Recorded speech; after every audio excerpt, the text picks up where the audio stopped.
Experiencing charging problems with your Wavlink docking station? The most common causes are often easily fixed. First, ensure you're using a USB-C cable that supports power delivery PD.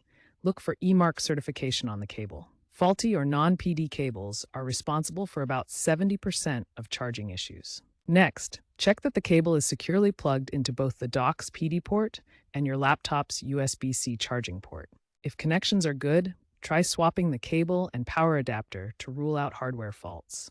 Remember, Wavlink docks prioritize power, so if too many high-power devices are connected, your laptop might not charge fully. For example, if you have multiple external hard drives or monitors connected, try disconnecting some to free up power for your laptop. If basic checks don't resolve the issue, update your Wavlink docking station firmware using the dedicated app for Windows or Mac. This addresses bugs that appear as hardware faults.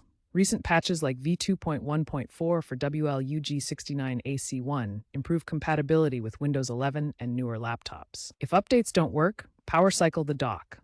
Unplug it from power, hold the reset button for 10 seconds if available, then reconnect. This resets overcurrent protection that may disable charging due to detected short circuits. The dock has built-in overcurrent protection that may disable charging upon detecting a short circuit.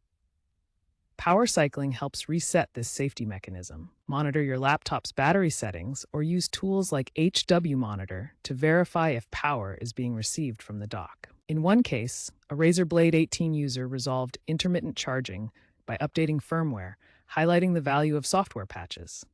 If problems continue, contact Wavlink support for model-specific help.